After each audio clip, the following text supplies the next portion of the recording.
Tem mais alguém na linha aí? É o seguinte, saiu aqui na Folha um artigo, nem sei quem assinou essa porcaria. Não, um artigo que eles tiraram do El País, parece. Que é assim, é sobre a possibilidade de beatificação do Pio XII. Então começa assim.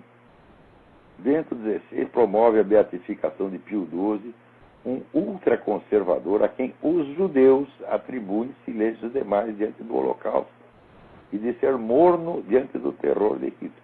E peraí, vamos começar, peraí. Primeiro, o que é um ultraconservador? É um sujeito mais conservador do que deveria. Portanto, existe uma dose de conservadorismo que é admissível, tá certo? E parece que ela se restringe cada vez mais, porque se até o Pio XII era um ultraconservador, então tá ruim, a Folha teria que informar qual é a dose de conservadorismo que é decente. A partir de onde passamos para o ultra. Não é isso? Então, por exemplo, eu acho que no papado não houve nenhum ultraconservador. Você poderia dizer que o pessoal da Action Française era ultraconservador, e a Action Française foi fechado pelo antecessor de Pio XII, fechado pelo Pio XI. Tá certo? Então, no papado não houve nenhum ultraconservador nesse sentido, né?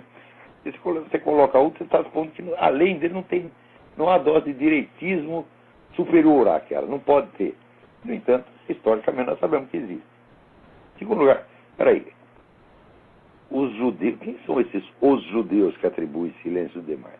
Essa história de que o Pio XII se calou diante do Holocausto foi inventada por um chamado Rolf Hochhuth, que é tão judeu quanto o próprio Hitler em pessoa. Aquilo é um alemão puro sangue, tá entendendo? Foi ele que inventou essa merda, tá certo? Depois, aquele tal de John Cornell, tá certo? Que é um irlandês católico, de família católica, nunca foi judeu, e inventou está falando essa porcaria. Como é os judeus? Então, agora, quando você fala os judeus, dá a impressão que a comunidade judaica diz isso. Quando você vai ver os representantes da comunidade judaica, é exatamente o contrário.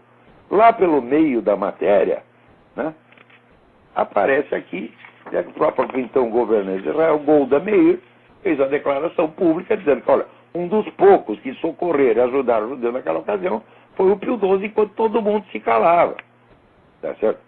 Depois, o rabino Daniel Dellen publicou um livro desmascarando esse mito, tá certo? E mostrando o seguinte, que o Pio XII fazia emissões de rádio praticamente diárias, denunciando essa coisa, enquanto todo mundo se calava. Tem coisas na história que ninguém sabe. Quando, né, o Hitler invadiu a Áustria, houve um governante na Europa que telefonou para todos os outros. Telefonou aqui, não só na Europa, mas telefonou aqui para o Roosevelt, né? E telefonou para o Chamberlain, para todo mundo na Europa. E agora, o que nós vamos fazer para parar esse louco? O que nós vamos fazer? Ninguém prestou a mínima atenção, ninguém fazia nada. Sabe quem é esse governante que telefonou? Benito Mussolini. Tá? Benito Mussolini queria parar o Hitler. Aí, como ele viu que ninguém queria parar, estava tudo com medo, daí ele decidiu, falou, bom, já que ele está tão mais forte assim, é melhor me aliar ao cara antes que ele me pegue também. Ninguém conta esse pedaço da história. Quer dizer, foram todos culpados da ascensão de Hitler. O principal culpado foi Stalin. Tá certo? E o Tratado de Versalhes proibia que a Alemanha tivesse um exército. Então ele permitiu que a Alemanha tivesse um exército no território soviético, e dando equipamento, e dando dinheiro, e dando ajuda técnica, para a Alemanha reconstruir o seu exército. Sem isso, jamais teria havido Segunda Guerra. O Hitler não podia invadir nem a Áustria, porque não teria exército para isso. Então, quem fez isso foi Stalin. Enquanto Stalin fazia isso, os outros todos ficavam quietos.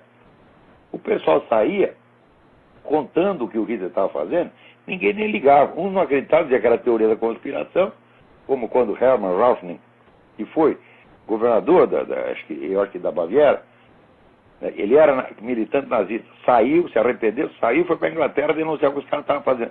Ninguém nem ligou. O único que ligou, Pio XII. Pio XII falava todo dia no rádio. Agora, veja esse negócio, por exemplo, essa questão do... Chamaram o Pio XII, o cara chegou a dizer que foi conhecido. Durante longos anos ele foi conhecido como o Papa de Hitler. Ele jamais foi conhecido como Papa de Hitler. Um sujeito chamado John Cornell publicou um livro com esse título. Como como foi conhecido como?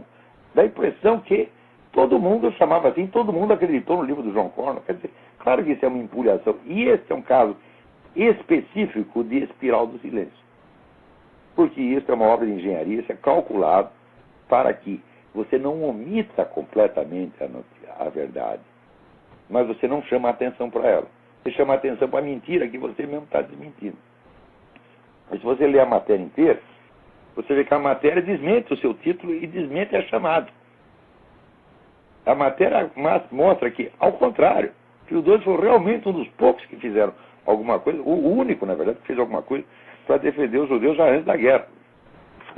Salvou, no mínimo, que se calcula, no mínimo 800 mil judeus.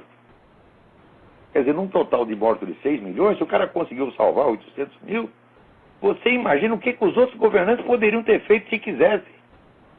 Inclusive Stalin. Agora, quando o judeu fugia para a União Soviética, né, correndo do nazismo, o que o Stalin fazia? Devolvia.